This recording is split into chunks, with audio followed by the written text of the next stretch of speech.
Kan banyak dilupa ya. Dalam hidup ini banyak dilupa ya. Ibu bulan lalu duduk sama suami pakai baju apa? Lupa itu. Tapi kalau ada orang senang sekali, senang hidupnya, biar sudah lama dia ingat itu.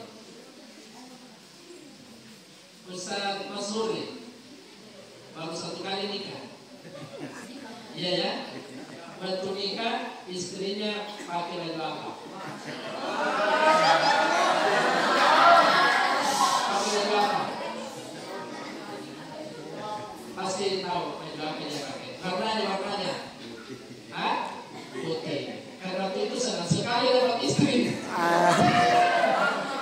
Makanya itu, kenapa jarang orang pintar matematika, jarang orang pintar fisika, karena dia belajar tidak senang. Ketakutan terus orang belajar matematika ya. Apalagi dengan saya ini semua guru matematika bawa misal. Kalau salah langsung dipukul. Itu takut. Tahu juga tahu. Tapi tahunya sementara. Otak reptilnya yang berfungsi. Seperti kalau kejar anjing, bisa lompat 2 meter ya. Itu lagi otak reptil yang berfungsi. Tapi kalau sudah normal, lupa lagi, tidak bisa. Begitu juga matematika, fisika, pelajaran sulit, susah memang dipahami karena menakutkan gurunya. Tidak senang muridnya, hanya jarang orang pintar eksak, jarang orang pintar matematika. Ya, coba pembelajaran itu dibuat senang anak-anak, insya Allah pelajaran itu bisa masuk. Ibu-ibu kalau lagi marah di hati bapak, tidak bisa terima ya? Tidak bisa ya? Tapi lagi senang bisa di hatinya, insya Allah. Insya Allah. Begitu sih. Butuh kesenangan.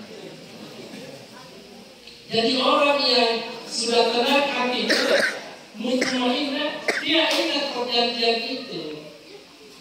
Bukan ingat dalam perut, dia tahu bahwa itu dia pernah berjanji. Namanya alastu bi rabbikum qalu bala syahidna. Jadi membaca, makanya bapak ibu guru, terutama yang guru-guru TK dan SD, ada namanya rihlah, pelajaran fasiru fil ardh. Dibawa muridnya itu ke tempat yang bisa membaca ayat-ayat Allah. Di Depok itu, di samping rumah saya, Pondok Pesantren Hidayatullah, dalam 1 bulan itu banyak kunjungan edukatif. Semua murid TK, murid SD dibawa kepada melihat alam yang bisa menangkap bahwa itu fenomenal, itu menakjubkan, sehingga dia bisa sadar sejak awal tidak mungkin ini ada kalau tidak ada yang menciptakannya. Jadi ibu-ibu ya sering-sering bawa anaknya. Kalau orang sudah tinggal di pinggir laut, jangan lagi di pinggir laut itu sudah bosan. Jadi dibawa di tempat yang aneh bagi mereka, dan dari situ dia lihat Tuhan. Nah, seperti itu ya. Jadi rihlanya ada sekolah itu ke tempat rekreasi juga, tempat wisata juga. Tapi kemudian lain tujuannya, dia mau menangkap ayat-ayat Allah Subhanahu wa Ta'ala. Nah, itu tidak bisa kita. Coba saya angkat 1 ayat. Afala yanzuruna ilal ibli kaifa khuliqat wa ila samai kaifa rufi'at wa ila al-jibali kaifa nusibat wa ila al-ardi kaifa sutihat. Berapa Allah sebutkan di situ? Banyak. 1, unta. 2, langit. 3, gunung. 4, tanah, bumi. Unta bisa jalan berpuluh-puluh hari di padang pasir yang tandus, tidak perlu minum. Ada alat penampung air di dalam badannya. Kemudian langit, tidak ada bisa ukur berapa tingginya.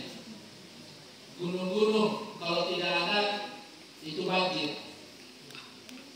Bumi ini banjir. Nah, kalau tidak ada hamparan, tidak ada tempat tinggal, tidak ada tempat bermuamalah. itu yang disuruh Allah takjub? Enggak. Ayat ini justru bilang, jangan kau takjub, jangan kau menganggap hebat itu unta.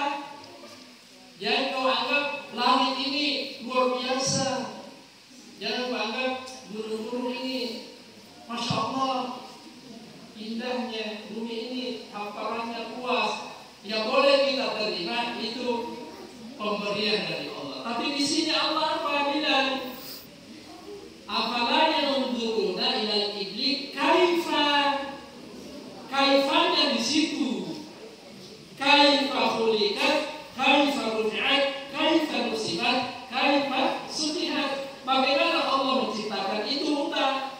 Bagaimana Allah meninggikan itu langit? Bagaimana Allah menancapkan gunung-gunung? Dan bagaimana Allah menghempatkan bumi itu? Masya Allah, disuruh tahu, disuruh teliti. Makanya ya kita ini kadang masih terganggu imannya karena bukan iman kerohanian sebenarnya kita ini, iman keturunan. Iman keturunan. Kalau misalnya Felix Young itu mu'allaf dan cerdas sekali kalimatnya, itu kan dia menemukan Tuhan dalam pembacaannya, dia menemukan Tuhan dalam penelitian.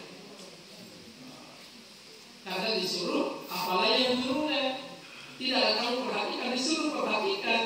Maka sekali imannya orang kalau menemukan keyakinannya itu dalam pembacaannya tentang alam ini.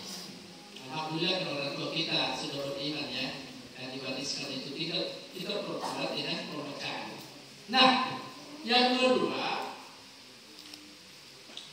setelah melihat alam ini ada yang menciptakan. Bagaimana yang menciptakan itu terasa dalam sini, masuk dalam keyakinan itu, masuk di sini dirasakan.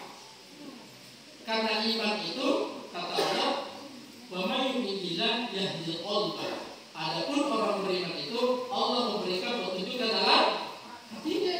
Nah, berarti yang harus diproses setelah membaca itu adalah hati. Bagaimana hati itu bisa menerima Allah Subhanahu wa taala. Di sinilah berlaku namanya tasbih. Ayat itu wallazi ba'atsa fil ummiyina rasulan minhum yatlu 'alaihim. Membacakan, Nabi datang membacakan ayat-ayat Allah ini. Ayat Allah itu dua, alam dan Al-Quran. Dua ayat Allah itu, kauniyah dan qauliyah. Alam dan Al-Quran disuruh baca. Kemudian tidak menjadi sesuatu yang meyakinkan kalau wa yuzakihim, setelah membaca disuruh wa yuzakihim, membersihkan. Membersihkan. Ya, makanya santri itu dan kita semua ibu-ibu ya, harus ada di rumah, di pesantren, di mana kita berada itu proses tazkiyah. Apa itu tazkiyah? Pembersihan hati. Ya, pembersihan hati itu bagaimana yang dilihat mata, yang didengar telinga itu yang baik-baik saja. Karena semua yang dilihat, yang didengar, kalau buruk, ya, mungkar, dia maksiat, itu pasti terekam di hati, terekam di hati. Jadi makanya dia yang baik. Semua kita ini ada 3 alat terekamnya itu. Wa ja'ala lakum as-sam'a wal absara wal af'idah. Allah menjadikan pada diri manusia itu pendengarannya, matanya, dan hatinya untuk memahami sesuatu.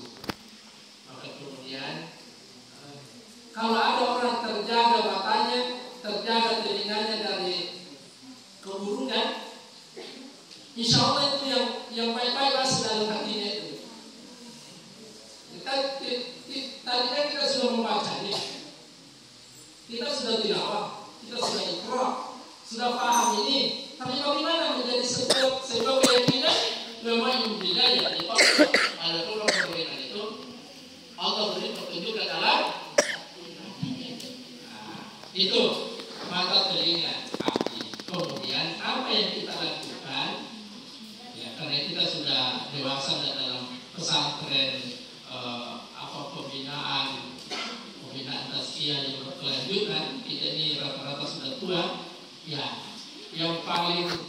kuat nilai tazkiyahnya itu baca Quran. Baca Quran Bu. Itu bukan sekedar satu huruf satu pahala, satu huruf 10 pahala. Nilai terbesar di dalam Quran wa nunazzilu minal Qur'ani ma huwa shifaa. Ya, Allah turunkan Quran itu dengan untuk menjadi terapi jiwa, mengobati jiwa. Nah, ini saya mau sampaikan kepada ibu-ibu, bapak-bapak, para santri. Ini dia tulis yang namanya GNH, gerakan nawafil, gerakan ibadah untuk menambah ibadah wajib. Yang pertama itu Quran, ya, baca di Quran. Yang kedua nilainya Quran itu wa kadzalika auhayna ilaika ruhan min amrina ma kunta tadri mal kitab wal iman. Ya. Allah wahyukan Al-Quran itu untuk memberi kekuatan, kuat jiwanya, dan juga memberi pemahaman tentang iman dan tentang kitab. Jadi baca Quran itu. Ya. Bapak Pemimpin Umum itu yang menyampaikan pelajaran pertama Quran itu adalah memperbaiki bacaan. Karena kalau sudah benar bacaan itu, insya Allah itu mengantar kepada lezatnya nilai Al-Quran. Kalau belum benar bacanya, belum mengantar lezatnya. Nah, lezatnya nilai Quran itu, insya Allah kita akan bisa menangkap muatan nilai daripada Al-Quran itu. Ya, ibu-ibu ya, ada namanya majelis taklim Quran. Sepekan sekali undang ustaz untuk memperbaiki bacaan kita, undang ustazah, atau kita justru yang sudah pintar ngaji sebab ilmunya kepada yang lain. Tidak perlu dia sudah tua, biarlah itu yang kita kerja sampai mati, karena itu kita bawa kepada Tuhan. Ya, itu kita bawa kepada Tuhan. Susah membayangkan orang dapat petunjuk ini kalau nilai-nilai Quran ini kita tidak miliki. Dan nilai Quran adalah berusaha membacanya secara baik, memahami makna Quran. Itu dua. Yang ketiga, Quran itu dari kita belajar hudan, dengan mereka petunjuk Quran itu. Jadi dengan berinteraksi kepada Al-Quran, dia menjadi tazkiyah, dia juga memberi kekuatan, dan dia memberi petunjuk. Luar biasa nilainya Al-Quran itu. Makanya yang pertama yang dia tulis itu adalah one day, one juz. Satu juz, satu hari. Nah, susah kayak itu baca Quran satu juz satu hari.